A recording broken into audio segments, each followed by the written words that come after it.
Hello, my dear friends and my so dear family. I welcome you all from the deepest depth of my heart in this video.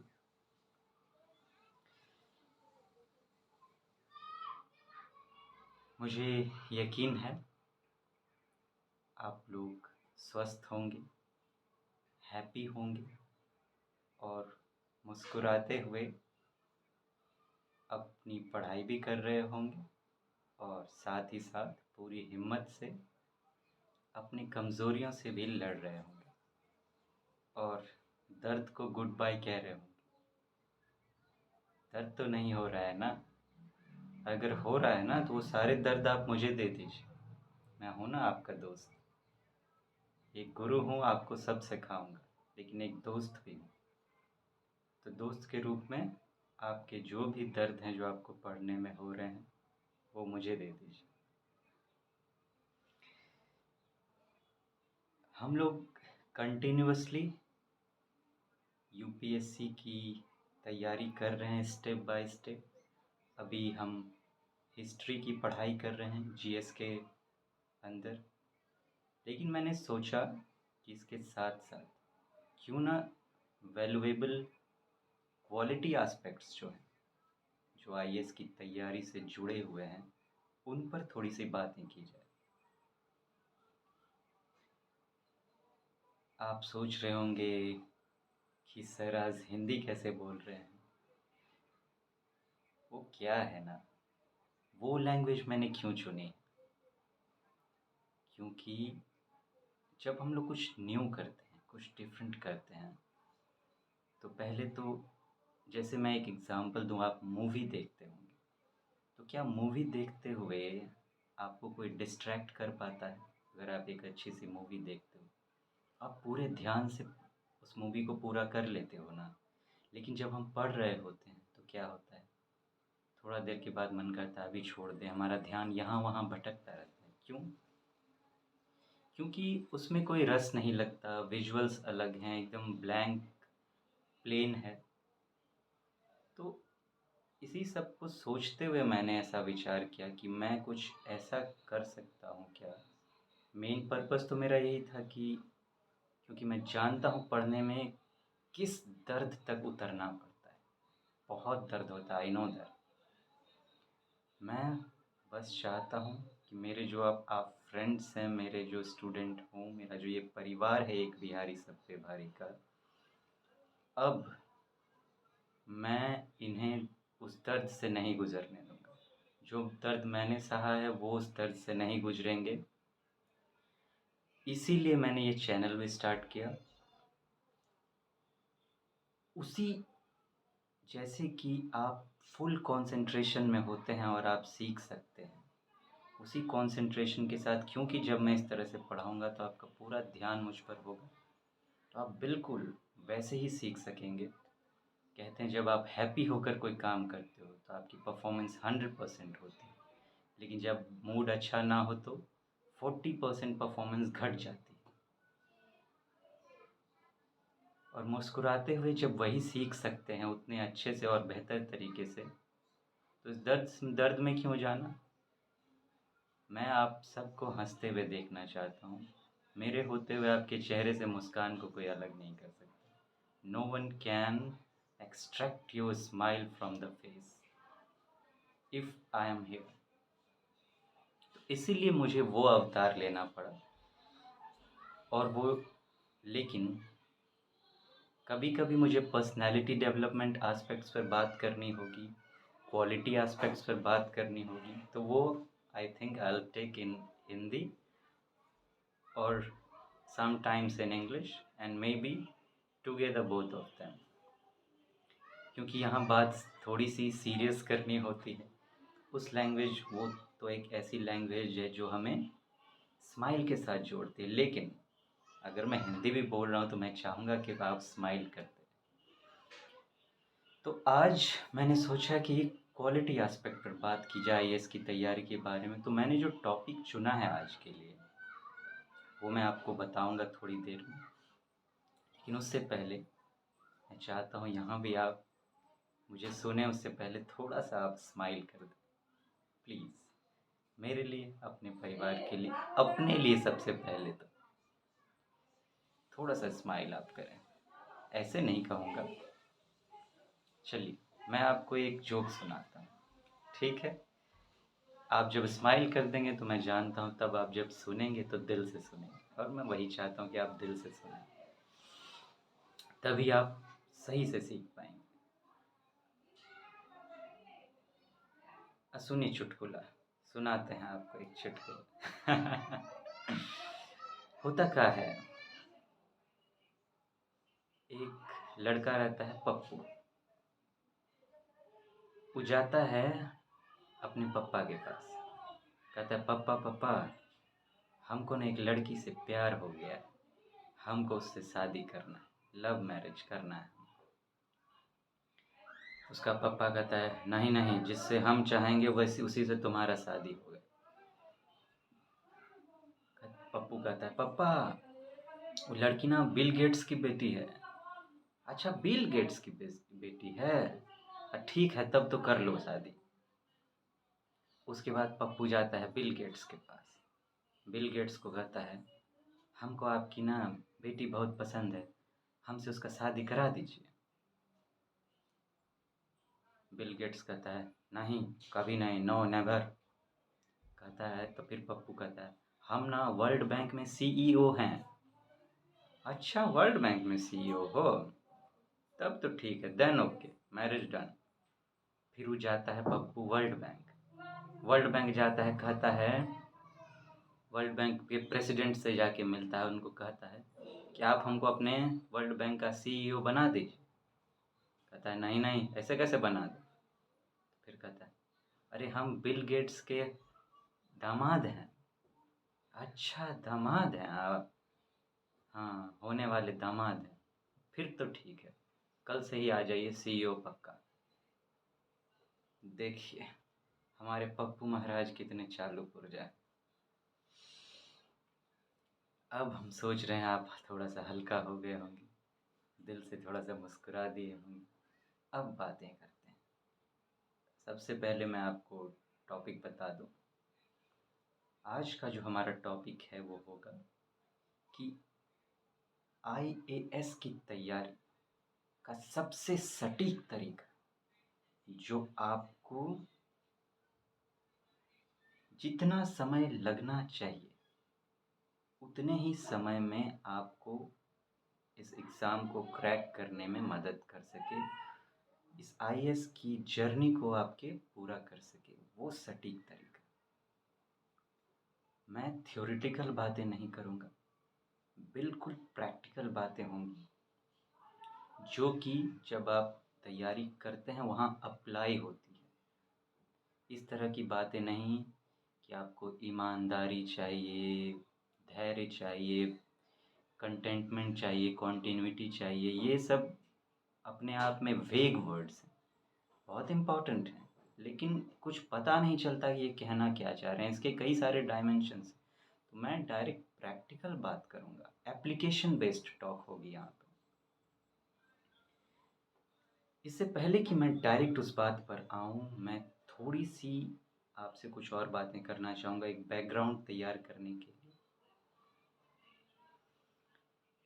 जब मैंने preparation start की तो मुझे तो कुछ भी idea नहीं था। I literally had no idea कि मुझे तो ये तक भी पता नहीं था कि आईएएस होता क्या है।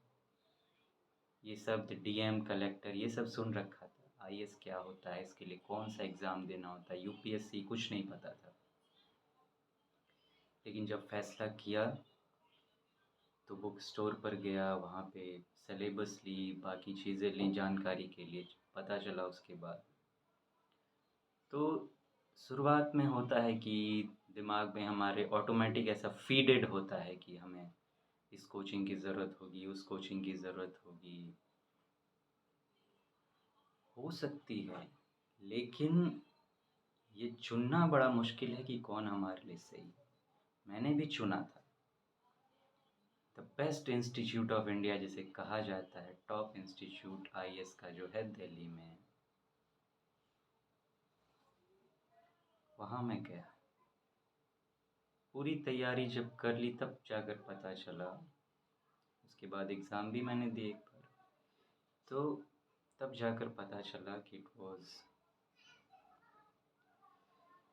All waste. क्यों ऐसा मैं कह रहा हूँ? क्योंकि उनके पास बहुत लिमिटेड समय होता है। वो आपको एनसीईआरटी नहीं पढ़ाते, बेसिक्स आपको पढ़ाते ही नहीं हैं, एडवांस बुक में भी लिमिटेड सेक्शन पढ़ाते हैं, और स्किल्स पर उनको काम करने के लिए उनके पास समय नहीं होती। आंसर राइटिंग स्किल्स कैसे होता है, एग्ज़ाम में प्रीलिम्स के क्वेश्चन सॉल्व किए जाएं, वो स्किल्स सारी लैकिंग थी। जिस वजह से पहले एग्ज़ाम जब मैंने दी तो मैंने जीएस में, आप जानते, 98 क्वेश्चन सॉल्व कर दिए मैंने। और अब आके बाहर मैं बहुत खुश था। जब रिज़ल्ट आया तो पता चला फिर कि वो खुशी कहाँ गई। मुझे फिर बहुत बड़ा शॉक लगा था उस वक्त कि ये क्या हुआ। मैंने इतने बड़े इंस्टीट्यूट में सब कुछ सीखा, फिर ऐसा क्यों होगा? मेरे पास तो स्ट्रैटेजी तक नहीं थी। मुझे स्ट्रैटेजी क्यों नहीं बताई गई कि किस तरह से एग्ज़ाम में क्वेश्चन को सॉल्व करना चाहिए? उन्हें बताना चाहिए था। तो मुझे बहुत बुरा लगा कि खासकर अपने बारे में ही नहीं, ये सोचकर कि लाखों की फ़ीस ली जाती है, और जितनी फ़ीस ली जाती है उससे कई गुना ज़्यादा वहाँ रहने में खर्च होता है। अगर कोई बाहर से वहाँ जा रहा है, आपका अपना घर नहीं, और ज़्यादातर स्टूडेंट्स बाहर से ही जाते हैं, खर्च होता है। इसके बावजूद अगर ये हो रहा है कि वो सिर्फ कमर्शियल पर्पस के लिए इस तरह से कर रहे हैं, तो इट्स रियली डेंजरस। माँ बाप कितने मुश्किल से पैसे जुटा कर देते हैं, कुछ सपने लेकर बच्चे आते हैं, हम आप जैसे एस्पिरेंट्स कुछ सपने लेकर वहाँ जाते हैं, और उसके बाद अगर ये होता है वहाँ पर, तो मुझे बहुत पेनफुल लगा। ये बहुत, ये सोच मैं, मेरे दिमाग में कई दिनों तक ये चलता रहा कि बच्चों के फ्यूचर के साथ तो ये बहुत बड़ा खेल हो रहा है। इतना बड़ा सपना वो लेकर आ रहे हैं, उस तरह से सब कुछ चला जाए, उसके बाद पता चला है कि आपने कुछ भी नहीं सीखा। वो बहुत बड़ा पेन था मेरे लिए। एक तरह से उसने एक फायर का काम किया था, जो दिमाग में मेरे पर्पस क्रिएट हो गया था कि मुझे हेल्प करनी है। मैं अपने आप को इस लायक बनाऊंगा दैट कि ये जो कॉमर्स वाला चैप्टर है ना, कॉमर्स मतलब जो ये पैसे के लिए सिर्फ स्टूडेंट्स को बेवकूफ़ बना रहे हैं, सही तैयारी ने उनको, इस चीज़ को तो मुझे मुझे उनकी मदद करनी है। जो बच्चे, जो मेरे दोस्त, एक तो बहुत मुश्किल से, पहले तो बहुत कोई सोच ही नहीं पाते कि हम ऐसे इंस्टीट्यूट्स में जा सकते हैं, और वो ये सोच सोच कर दुखी हो जाते हैं कि इन इंस्टीट्यूट्स में नहीं जाएंगे तो तैयारी नहीं होगी। और साथ ही जो वो जो जा रहे हैं, उनके साथ उनको सही गाइडेंस नहीं मिल पा रही है। तो दोनों चीज़ें मेरे दिमाग में थी, नहीं मुझे दोनों की मदद करनी है। मैं उनके सपनों को बिखरने नहीं दूंगा। फिर मैंने मुश्किल से एक इंसान मुझे मिले, दिल्ली में नहीं हैं वो, जो मेरे गुरु बने हैं अब, उनसे वो सिर्फ ये बताते हैं कि तैयारी किस तरह से करनी चाहिए। फिर मैं वहाँ गया, एग्ज़ाम के बाद वहाँ गया, कुछ दिन की वो उनके अंदर मैंने ट्रेनिंग ली, उसके बाद आया। लेकिन ट्रेनिंग मैंने ली, एक रोड मैप मिला, लेकिन वो अपने आप में, क्योंकि ये तो वो तो बस एक रास्ता था। उसके बाद मैंने खुद से कहा नहीं, मैं अपने आप को इस चीज़ के लिए तैयार करूँगा कि मैं अपने उन सारे दोस्तों की मदद कर सकूँ जो किसी डर की वजह से ये आईएएस बनने का सपना नहीं देख पा रहे हैं, प्लस जो देख रहे हैं और गलत गाइडेंस में चले जा रहे हैं, उन्हें एक सही गाइडेंस मिल सके। तो मैं डेप्थ में उतरता चला गया। कहते नहीं है, जब आपको कुछ नहीं मिलता तो आप उसको ढूंढने के लिए पागल होते हो। और मुझे तो ढूंढना ही था। कहते हैं ढूंढने से ईश्वर भी मिलता है। गहराई में उतरता चला गया, उतरता चला गया, उतरता चला गया, और समुद्र के तल तक पहुंचा, कोर ऑफ द अर्थ, जहां मुझे पता चला जाके कि असल बात है क्या इस तैयारी की। जब मैं वहां पहुंचा तब मेरे दिल को सुकून मिला। वहां पहुंचने के बाद अब उस बेस पर मैंने सब कुछ प्रिपेयर किया ताकि मैं आपकी मदद कर सकूं। सब कुछ प्रिपेयर किया, तब जाके मुझे the most perfect scientific technique मेरे हाथ लगी, जिससे मुझे लगा कि अगर इस पैटर्न को एस्पिरेंट्स स्टूडेंट्स अपनाएं तो एक रीज़नेबल टाइम में जितना लगना चाहिए वो तैयारी कर सकते हैं। मुझे तो कोचिंग इंस्टीट्यूट के सारे पैटर्न को भुलाना पड़ा, खुद से एक नया पैटर्न डेवलप करना पड़ा, बहुत एक्सपेरिमेंट्स करने पर, रिसर्च करना, क्योंकि उस मोस्ट साइंटिफिक टेक्निक को ढूंढना अपने आप में एक टास्क है, एक बर्निंग टास्क है। लेकिन मैंने ढूंढा सिर्फ पढ़ाई के लिए नहीं। यूपीएससी तो पहले चाहता है कि आप पढ़ो कम, समझो ज़्यादा। समझ कैसे डेवलप, टेक्निक, प्रीलिम्स की बात करें तो सिर्फ पढ़ाई नहीं, वो स्किल कि किस स्किल के साथ एग्ज़ाम में क्वेश्चन सॉल्व की जाए, वो एग्ज़ामिनेशन हॉल का जो माहौल होता है उस माहौल के लिए कैसे स्टूडेंट्स को प्रिपेयर की जाए। Knowledge plus skill and plus training of values, इन तीनों बातों पर मैंने काम किया। फिर मेंस पर आया। मेंस में बहुत ब्रॉड अंडरस्टैंडिंग की ज़रूरत होती है, सब बेसिक सब्जेक्टिव। उसके बाद आंसर राइटिंग स्किल्स। मैंने बहुत सारे मार्केट से बुक लिए, अच्छी अच्छी किताबें, सोच के कि हाँ अच्छे अच्छे राइटर्स की या इवन की प्रीवियस आईएएस ऑफिसर्स की भी कुछ मुझे मिले। जब मैं आंसर पढ़ता था ना, आई ट्रूली से मुझे इतना डिमोरलाइजेशन फील होता था।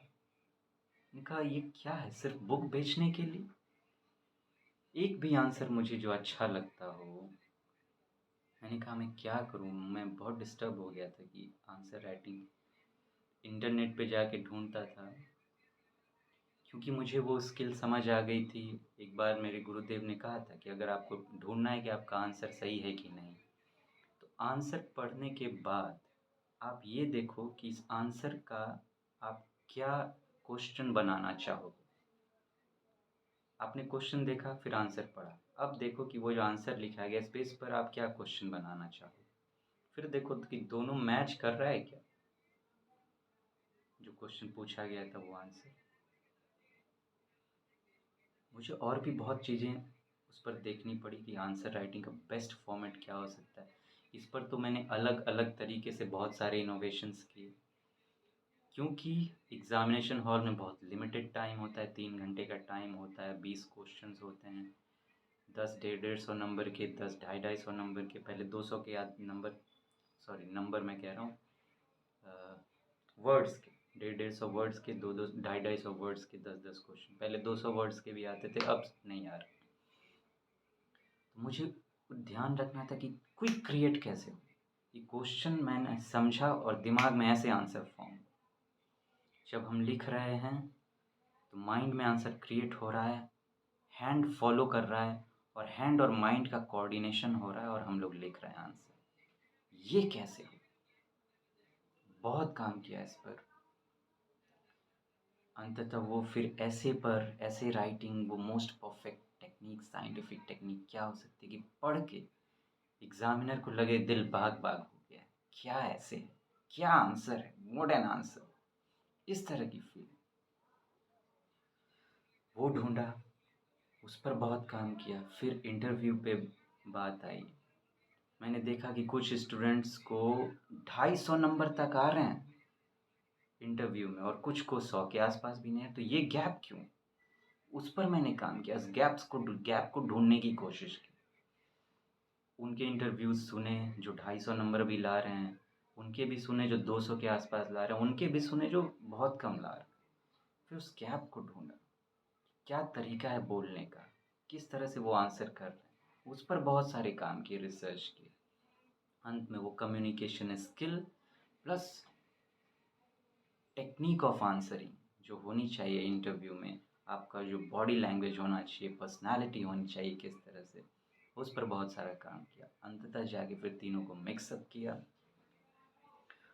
और फिर knowledge plus skill plus training of values, इस 3 एस्पेक्ट पर काम करके मैंने वो मोस्ट साइंटिफिक टेक्निक ढूँढा, जिससे कि अगर आप इसकी तैयारी करते हैं आईएएस की, तो ये जो डर होता है ना अंदर कि आईएएस बनूंगा कि नहीं बनूंगा, एग्ज़ाम क्लियर होगा कि नहीं हो पाएगा, अगर मैं आपसे पूछूं कि आपको क्यों यकीन नहीं हो पाता कि मैं आईएएस बन सकता हूँ, बहुत लोग ये पूछते हैं कि आपको क्यों लगता है कि आप आईएएस बन सकते हैं, या आप में ऐसी क्या क्वालिटी है कि आप आईएएस बन सकते हैं। लेकिन मैं कुछ और पूछ रहा हूँ, मैं पूछ रहा हूँ कि आपको क्यों नहीं लगता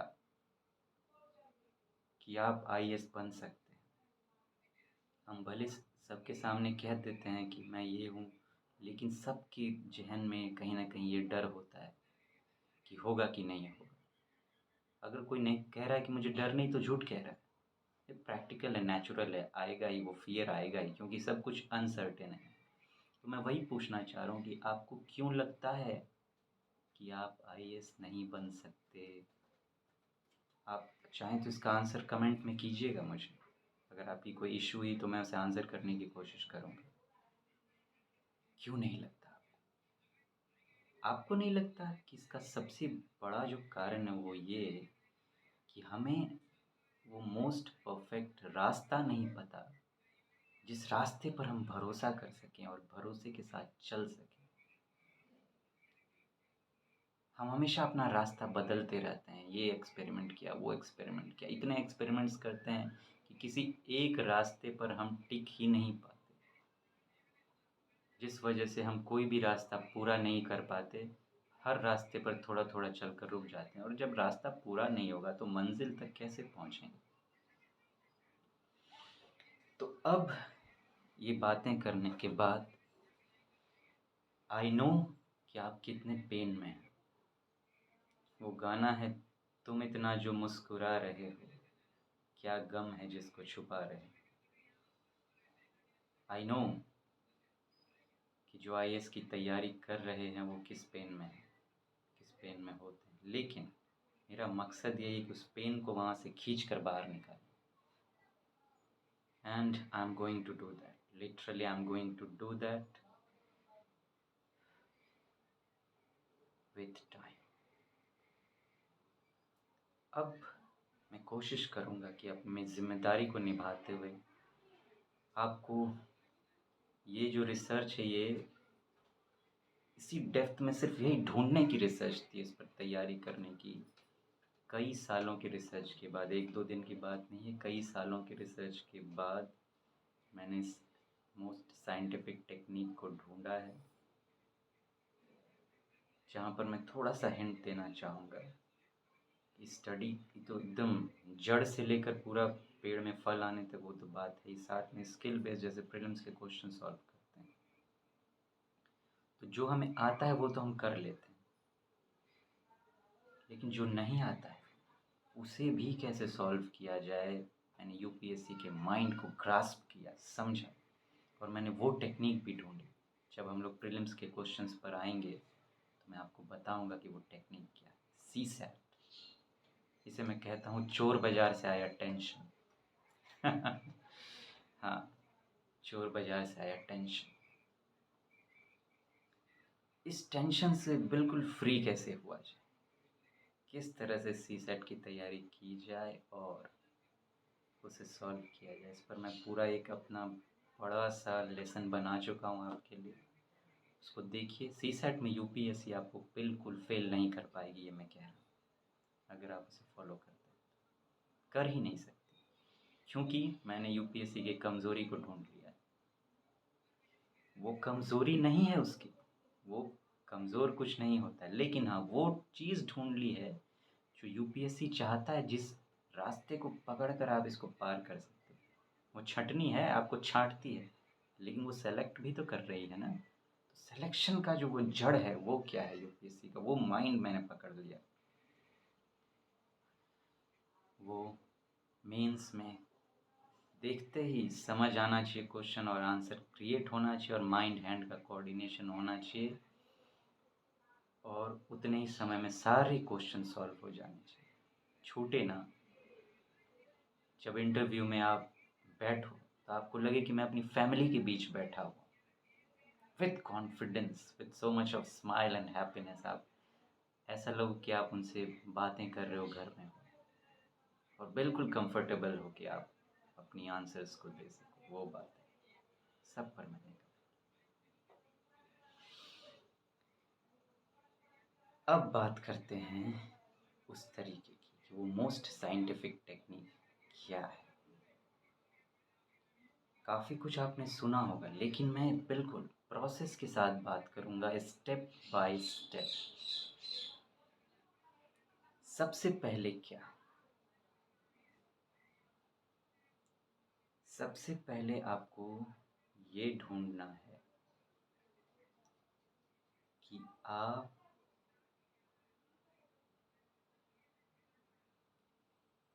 आईएएस की तैयारी क्यों करना चाहते हैं। आईएएस क्यों बनना चाहते हैं ये मैं नहीं पूछ रहा हूँ, गौर कीजिएगा, ध्यान दीजिएगा। आप आईएएस क्यों बनना चाहते हैं ये नहीं पूछ रहा हूँ। आप आईएएस की तैयारी क्यों करना चाहते हैं। आप हो सकता है सोचेंगे कि सर बात तो एक ही हुई, आईएएस की तैयारी इसीलिए तो करनी है ना कि आईएएस बनना है। अगर ये पर्पस है कि आईएएस की तैयारी इसलिए करना है क्योंकि आईएएस बनना है, तो तैयारी ठीक से नहीं हो पाएगी। आप कहेंगे ये कैसी बात हुई सर, मैं सही कह रहा हूँ। मैं जो भी कहूँगा एक्सपीरियंस के बेस पर कहूँगा। अगर दिमाग में ये है कि आईएएस बनना है तो क्या होगा, क्या चीज़ें आएंगी। वो बहुत बड़ा पोस्ट मिलेगा, वो लाल बत्ती वाली गाड़ी मिलेगी, एक समाज में ओहदा मिलेगा, ये मिलेगा वो मिलेगा, हम डिस्ट्रिक्ट में ये हो जाएंगे वो हो जाएंगे। ये सब चीज़ें दिमाग में आएंगी। वो फैसिलिटीज़, वो जोन, कंफर्ट का जोन, वो रॉयल जोन, ये सब चीज़ें दिमाग में आएंगी। आपको लगता है कि ये आपकी तैयारी को बूस्ट कर सकती हैं। हाँ?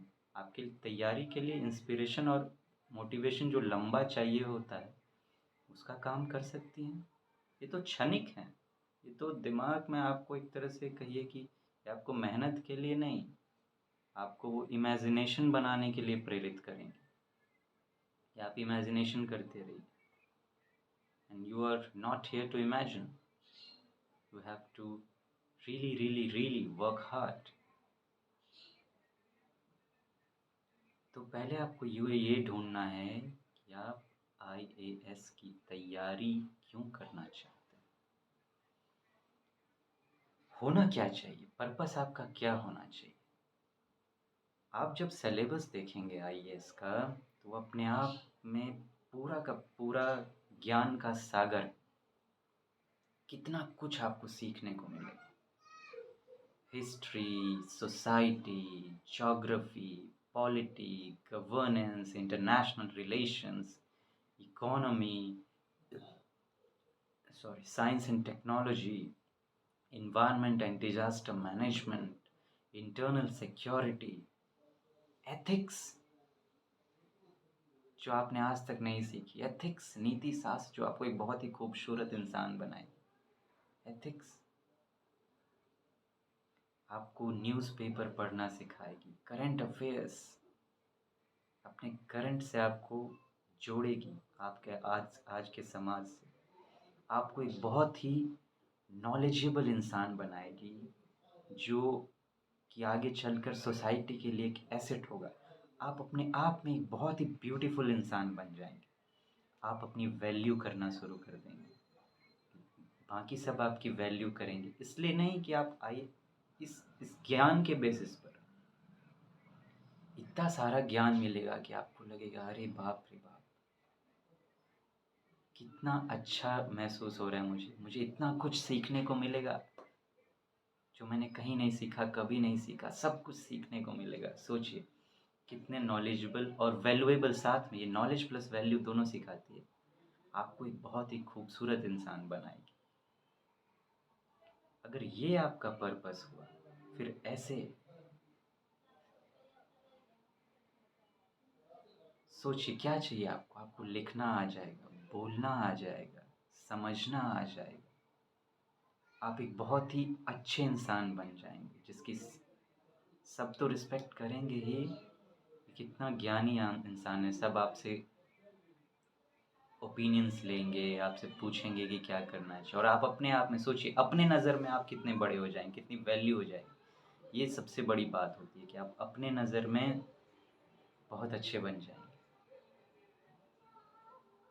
तो अगर ये पर्पस है कि मुझे एक बहुत ही नॉलेजेबल इंसान बनाएगी ये मेरी जो प्रिपरेशन है, और कुछ हो ना हो, वो सिलेक्शन होना ना होना उसे आप सेकेंडरी मानिए, बाद की बात मानिए। पहले ये इस सिलेबस की जो मैं तैयारी करूँगा, कितना सारा ज्ञान मुझे सीखने को मिलेगा, how knowledgeable I will become. तब आपको तैयारी से प्यार होगा। अगर तैयारी सिर्फ आप एग्ज़ाम क्रैक करने को ध्यान में रख कर करेंगे, तो हमेशा ध्यान वहीं लटका रहेगा। फिर आप इस तैयारी के जर्नी को कैसे एंजॉय करेंगे? इस जर्नी को पार करना मुश्किल हो जाएगा आपके लिए। लेकिन ऐसे सोचेंगे तो क्या होगा, आप इस जर्नी को एंजॉय करेंगे। तो पर्पस ये होना चाहिए सबसे पहले कि मेरा ध्यान आईएएस बनने पर नहीं, आईएएस की तैयारी पर है। और आईएएस की तैयारी क्यों? एक अच्छा इंसान बनने के लिए, एक ज्ञानी इंसान बनने के लिए, अ नॉलेजेबल एंड वैल्यूएबल पर्सन। मैं बहुत, और ये तो होगा ही ना। इससे कोई रोक सकता है क्या आपको? जब आप इतना कुछ पढ़ोगे तो इससे कोई रोक सकता है आपको? ये नॉलेज और वैल्यूज़ ये पाने से कोई तो रोक नहीं सकता है आपको। इसमें तो कोई अनसर्टेनिटी नहीं है ना। तो यहाँ से why this preparation, this is the reason. अब रीज़न मिल गया, बिना पर्पस के तो कुछ हो नहीं सकता। पर्पस मिल गया हमें, क्यों तैयारी करना। अब ये देखना है कि तैयारी के लिए स्टेप बाय स्टेप किस किस चीज़ की ज़रूरत है। प्रैक्टिकल बात, बिल्कुल प्रैक्टिकल बात। सबसे पहले तो आपको जानना चाहिए कि एग्ज़ाम है क्या। अगर आपको जानकारी नहीं है, आप बिल्कुल बिगनर हैं, जानकारी है तो बहुत अच्छी बात है।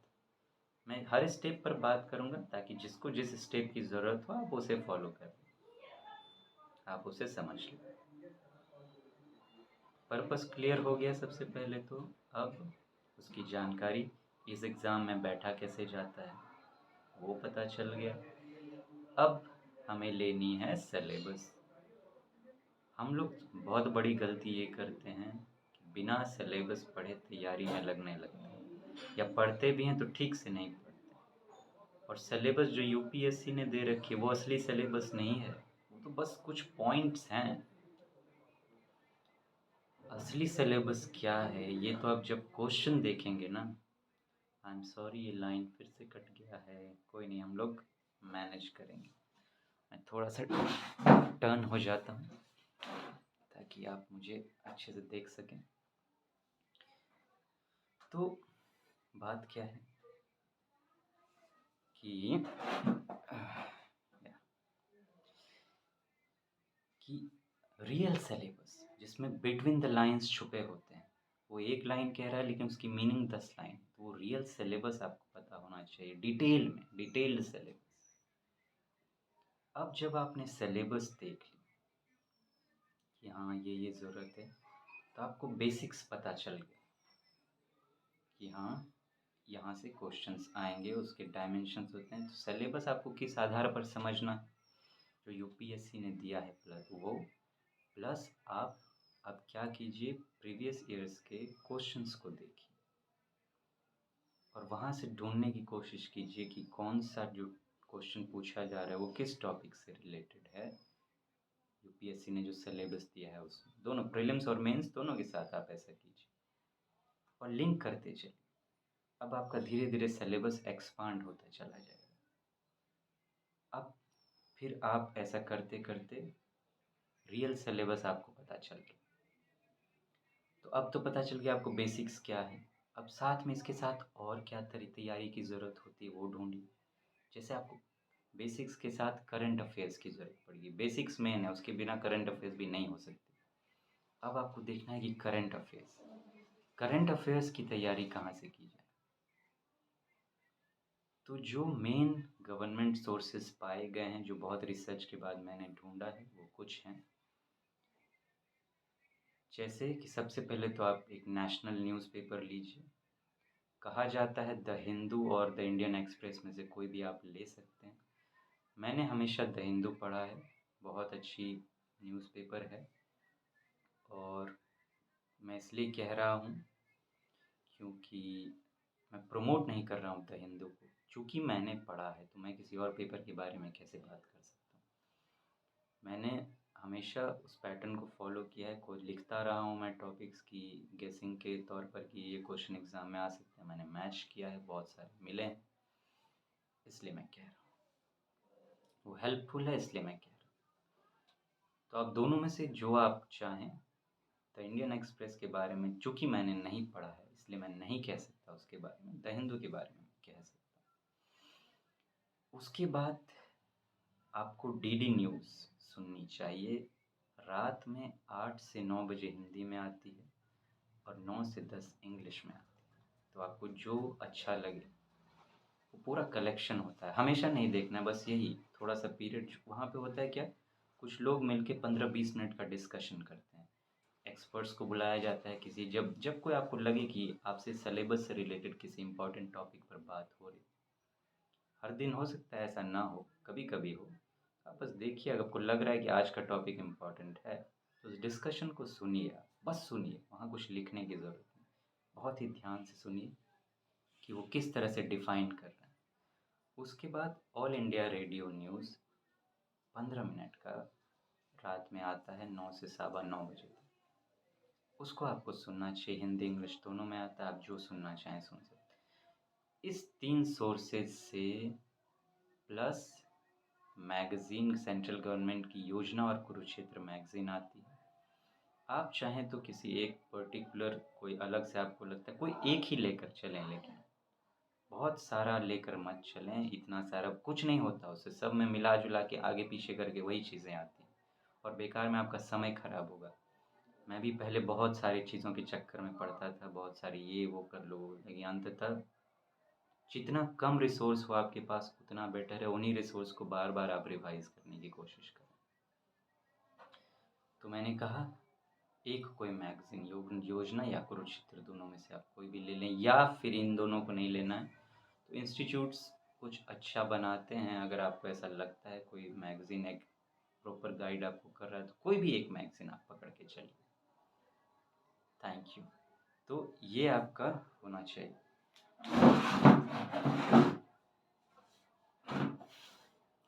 हाँ, करंट अफेयर्स की तैयारी आपको इन 4 सोर्सेज से करनी है।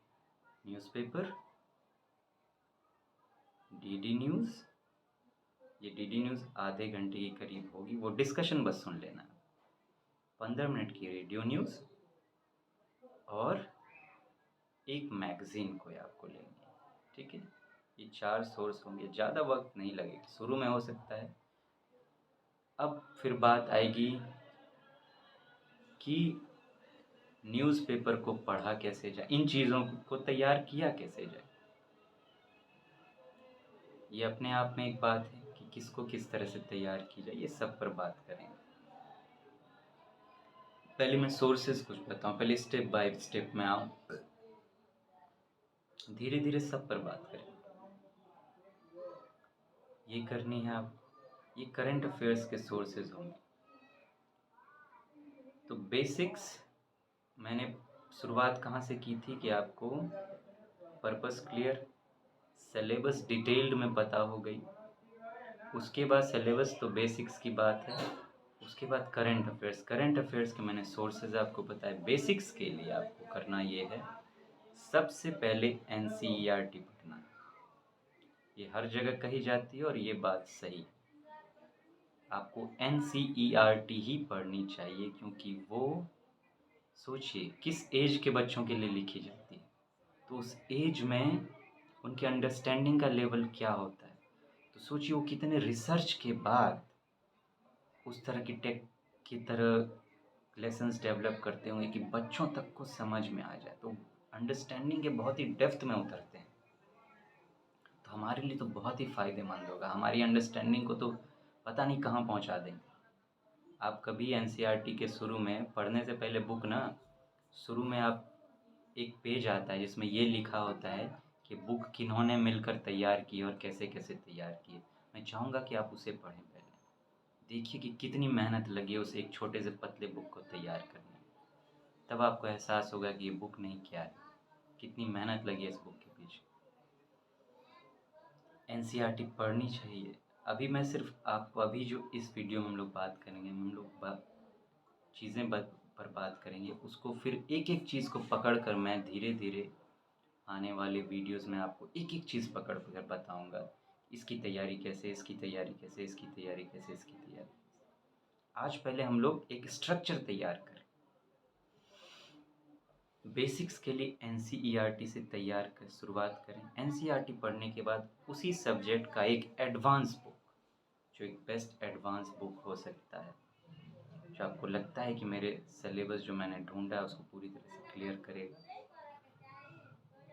वो बस ये 2 बुक के लेवल पे, यही 2, ज़्यादा के चक्कर में मत पड़िए कि NCERT से भी बेसिक्स पढ़ रहे हैं और भी ढूंढ रहे हैं, इंस्टीट्यूट्स में दी जा रहे हैं उसको भी पकड़ रहे हैं। इंस्टीट्यूट्स के बुक से तो बिल्कुल बेसिक्स की तैयारी मत कीजिएगा आप, क्योंकि वो एडवांस बुक से ढूंढ कर लिखते हैं, वहाँ से बेसिक्स तैयार, वो समझ विकसित नहीं हो पाएगी जो मेंस में आपको आंसर राइटिंग करा सके। तो NCERT प्लस एक एडवांस बुक, जब NCERT तैयार हो जाए तो एडवांस बुक पर जाइए, दोनों को मिला दीजिए। फिर इन दोनों में फिर इनको अपडेट करने के लिए इनको करंट अफेयर्स से जोड़ दीजिए। तीनों जब मिलेगी तब जाके आपकी टॉपिक तैयार होगी, वो चाहे प्रीलिम्स की हो चाहे मेंस की।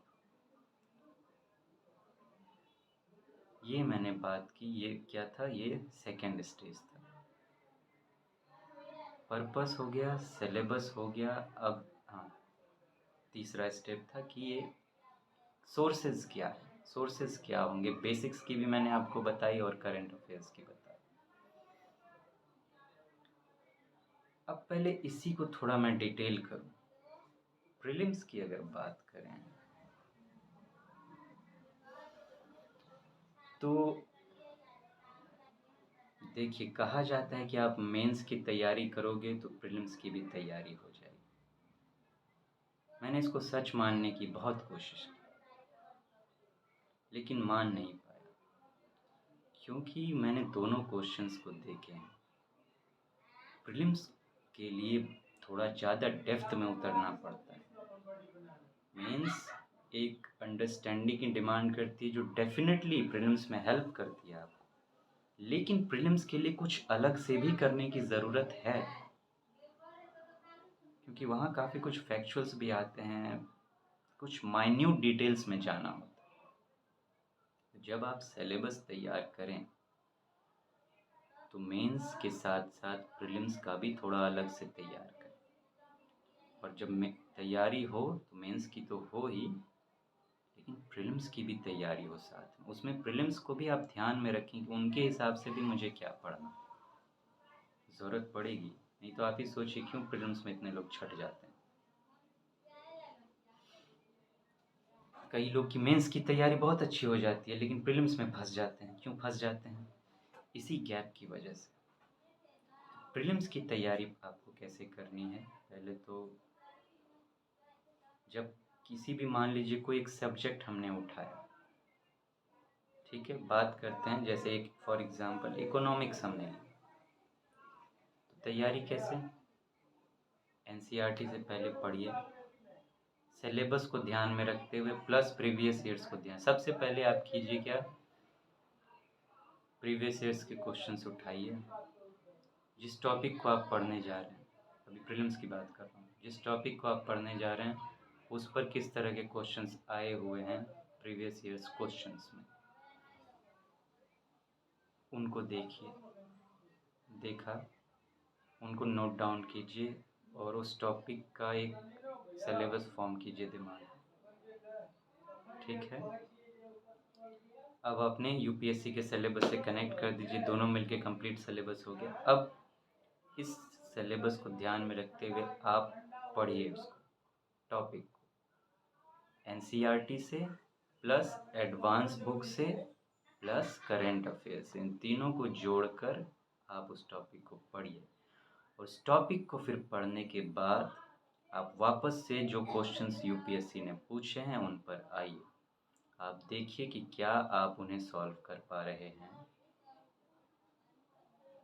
कर पा रहे हैं तो बहुत अच्छी बात, नहीं कर पा रहे हैं तो क्यों नहीं कर पा रहे, क्या कमी रह गई, उस कमी को ढूंढने की कोशिश कीजिए।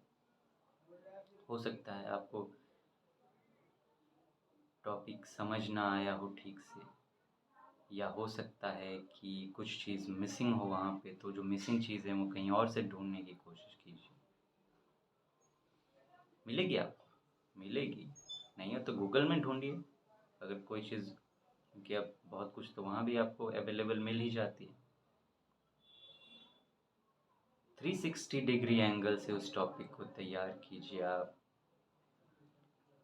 और अब उसको देखिए वो क्वेश्चन बन रहा है कि जब क्वेश्चंस आपसे बनने लगे, लेकिन बात यहीं नहीं हो जाती। कहते हैं एक तो आपने पढ़ाई कर ली, नॉलेज के बेस पर अभी आप क्वेश्चंस को सॉल्व कर रहे हैं, लेकिन अब आपको साथ में वो स्किल भी चाहिए, क्वेश्चन सॉल्व करने की skill, question solving skill in prelims.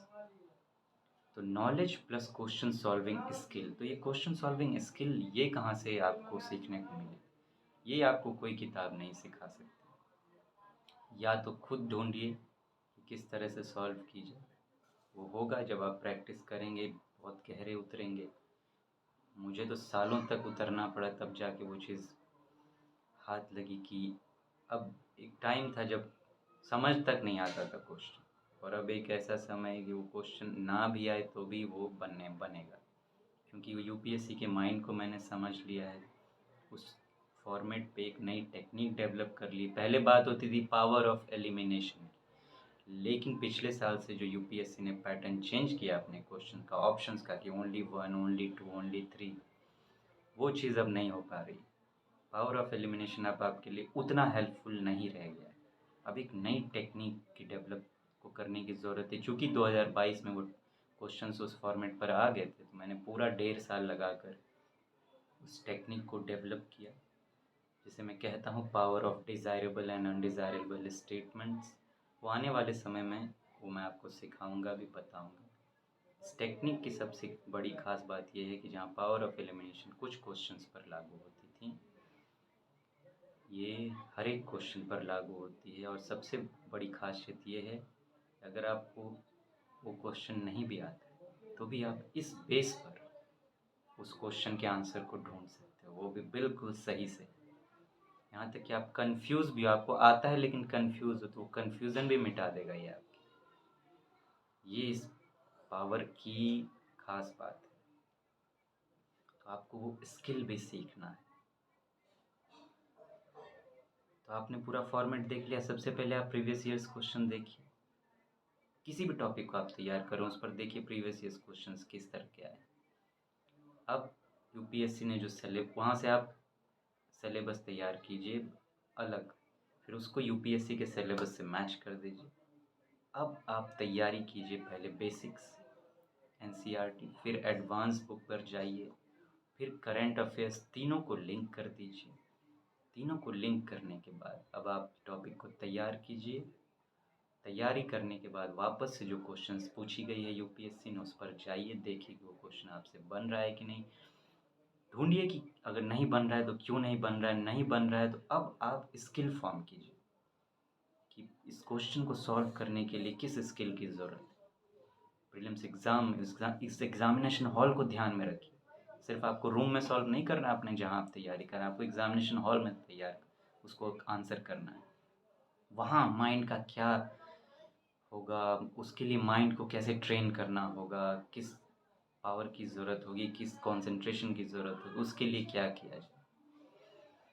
तो आपको वो फोकस्ड अटेंशन एकदम वो चाहिए। तो वो स्किल आप डेवलप कीजिए कि किस स्किल से अगर ये कहीं मिस हो रहा है तो उसको कैसे ढूंढ के निकाला जाए। जो वही स्किल जो मैंने बात की, power of desirable and undesirable statements, जो मैं आपको सिखाऊंगा। लेकिन आप अपना कोई स्किल फॉर्म कर सकते हैं, आपको लगता है तो आप कीजिए, बिल्कुल आप फ्री हैं।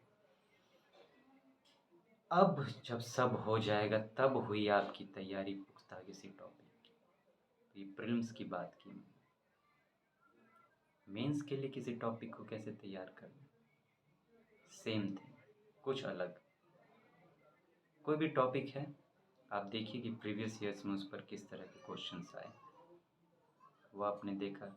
यूपीएससी का सिलेबस क्या है, दोनों को मैच कीजिए तो आपका बनेगा कंप्लीट सिलेबस।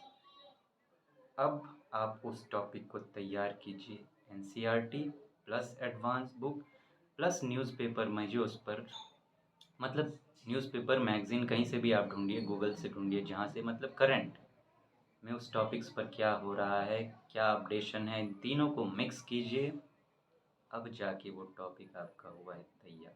लेकिन मेंस के लिए जो आप तैयार करें टॉपिक, तो वो देखिए कि उनका एक पैटर्न होता है क्वेश्चन का। इस तरह से कीजिए कि व्हाट, ये है क्या, ये टॉपिक का क्या मतलब है, व्हाट, व्हाई, इस टॉपिक पर क्वेश्चंस क्यों आते हैं, इस टॉपिक की ज़रूरत क्यों है, उसको तैयार कीजिए। हाउ, इसको किस तरह से पढ़ना चाहिए, व्हाट, व्हाई एंड हाउ, कैसे तैयार किया जाए।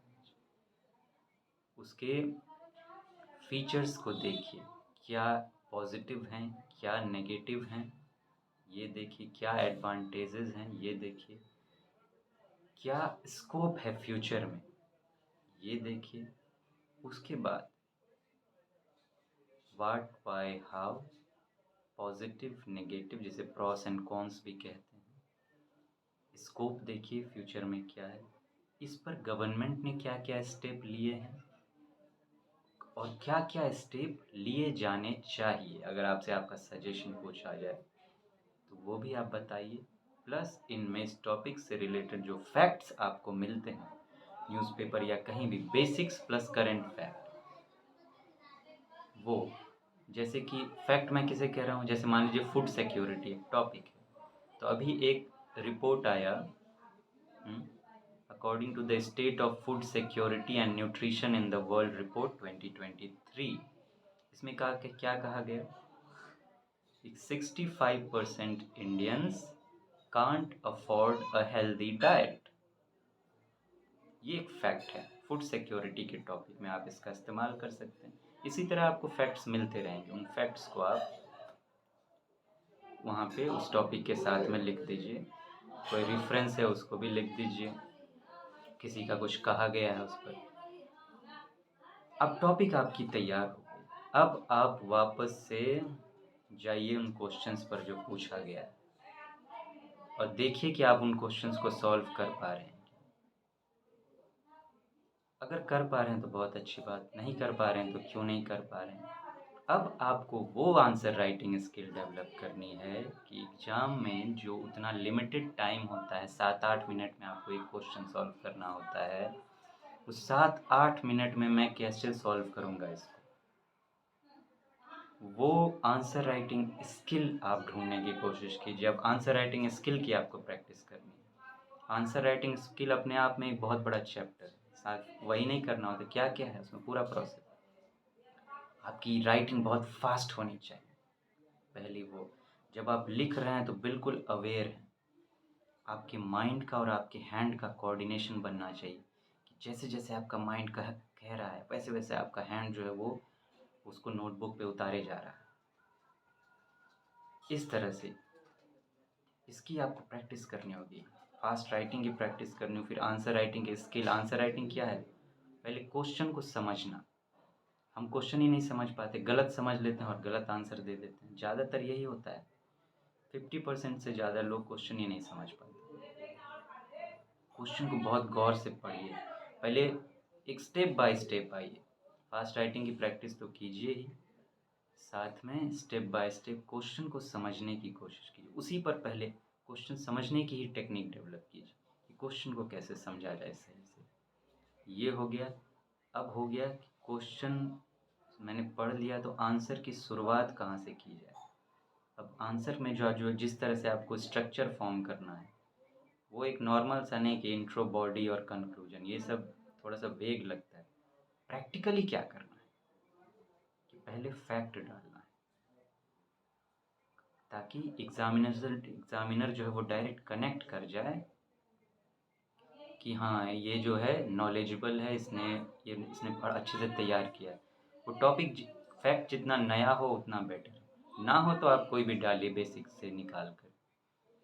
फैक्ट से उसको शुरुआत करना है तो फैक्ट मेरे दिमाग में तुरंत क्लियर कैसे हो, किस तरह से मैं फैक्ट को याद करूँ, किस तरह से स्ट्रक्चर बना के याद करूँ कि तुरंत वो फैक्ट यहाँ पे क्लिक करना चाहिए।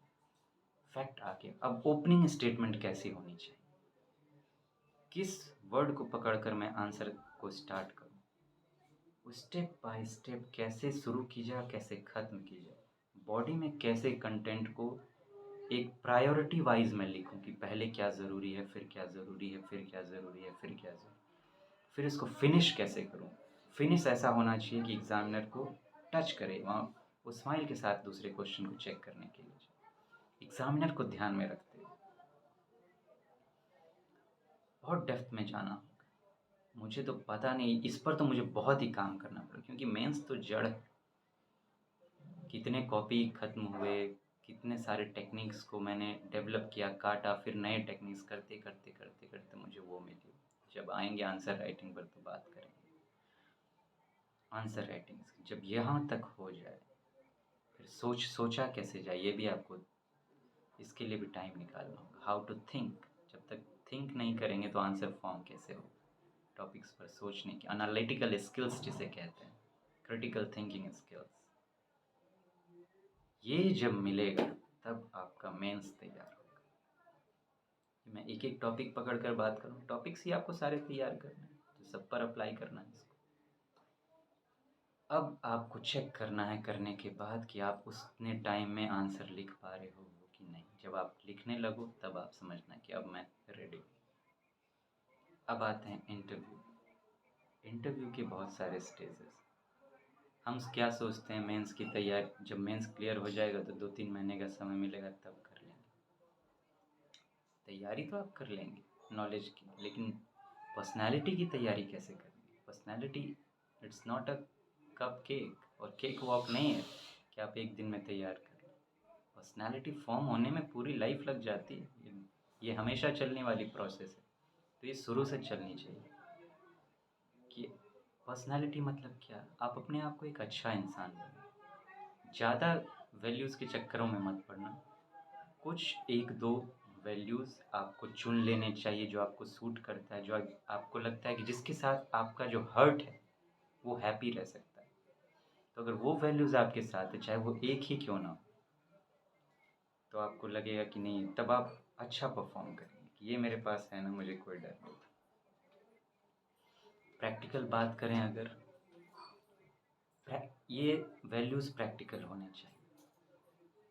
फिर इसे भेग मत बनाइएगा कि पेशेंस, ऑनेस्टी या फिर कॉन्टिन्यूटी, ये सब नाम हैं लेकिन इनका कोई प्रैक्टिकल फॉर्म भी तो होना चाहिए। तो आप प्रैक्टिकल फॉर्म आपके पास होना चाहिए।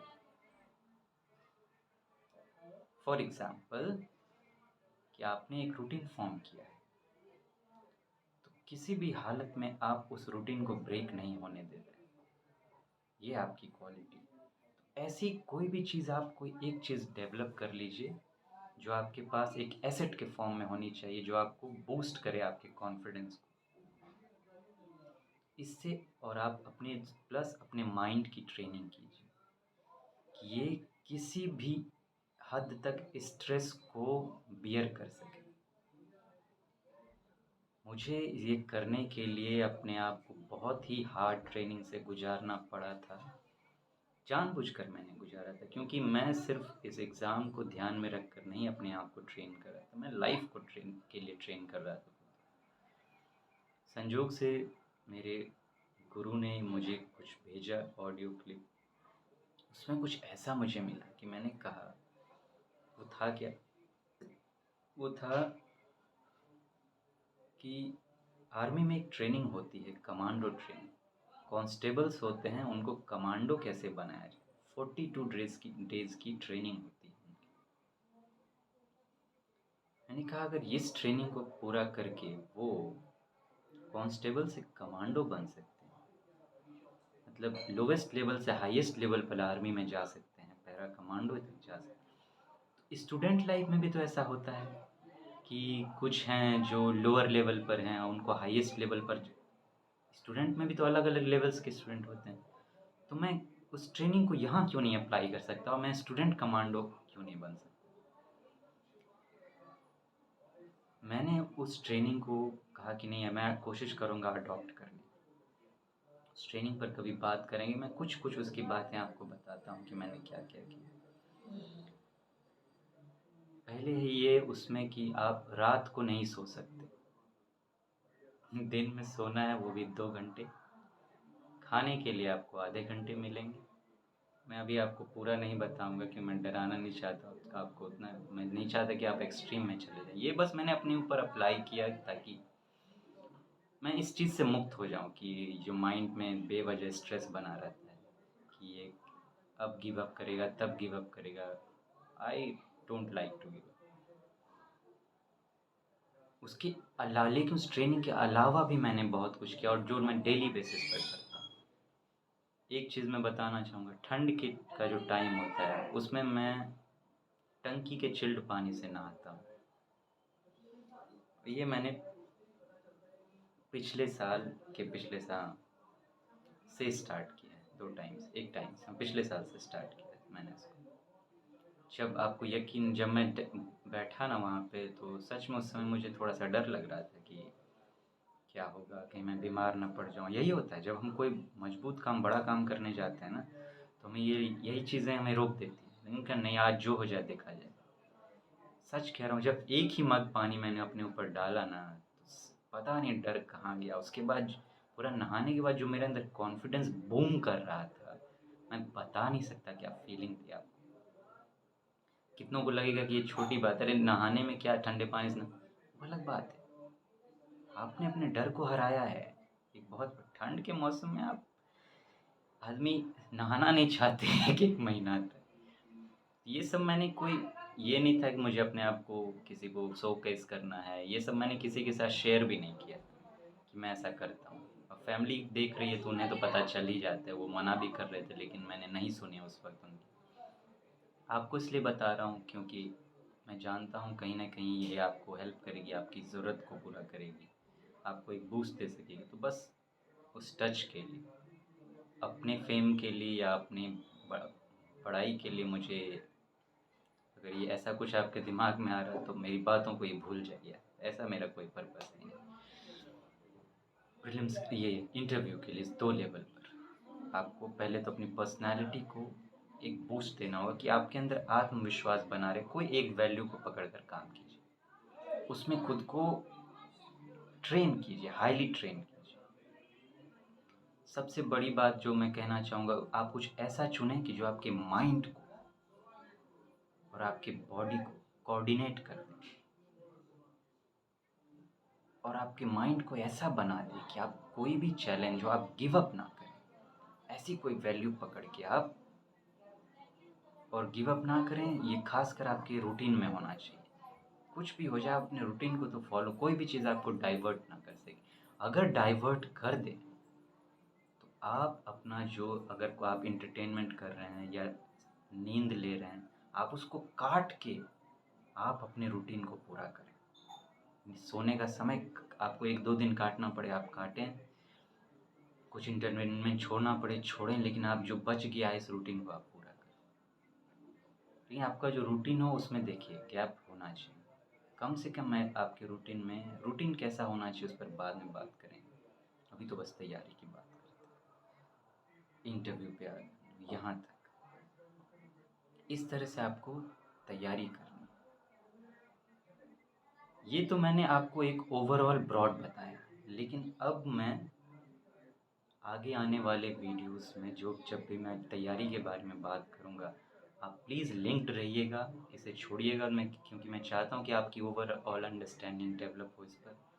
उसके लिए आप मुझे सुने, इसके लिए नहीं, मैं चाहता हूँ कि आप कंप्लीट उसे समझ लें। उसके आप आने वाले जो इससे रिलेटेड होगा, मैं इसी को पार्ट 1 पार्ट 2 करके लिखूँगा, आप वो देखते रहें। इस तरह से आपको तैयारी करनी है। अब आने वाले वीडियोस में मैं क्या करूँगा कि मैंने अभी तो कंप्लीट बात की, अब इसका एक एक पॉइंट पकड़ कर मैं बात करूँगा।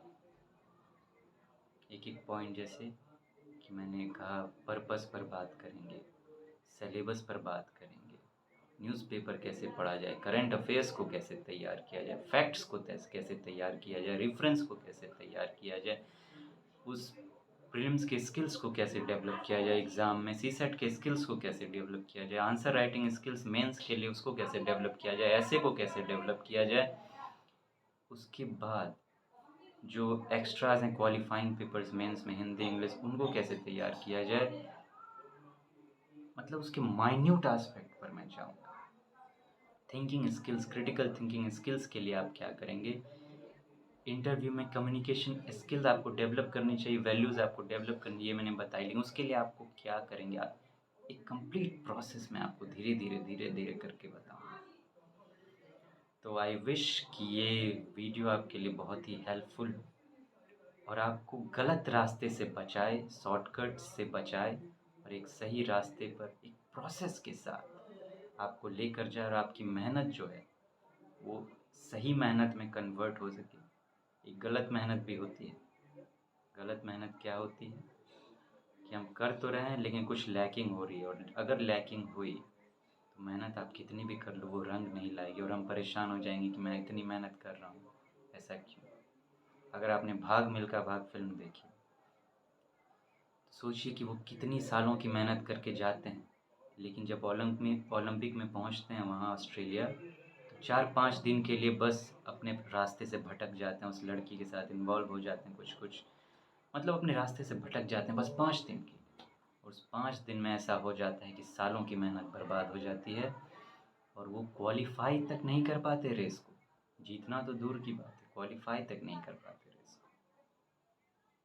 ऐसा आपके साथ ना हो, इसीलिए आपको उस प्रोसेस से जाना है, एकदम रीज़नेबल और सही प्रोसेस से जाना।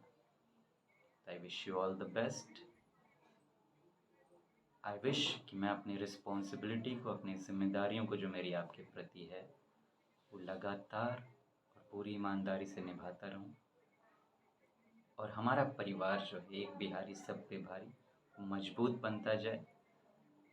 मैं आपका गुरु रहूं, दोस्त रहूं, दोनों बन के हमेशा आपका साथ निभाऊं, और आप हमेशा मुस्कुराते रहें और बिना डर के जिएं, खुल कर जिएं, जी भर के जिएं, और आपका फ्यूचर बहुत ही ज़्यादा ब्राइट हो, अकॉर्डिंग टू योर विशेज़ हो, आपके दिल के सारे अरमान पूरे। Thank you, all the best.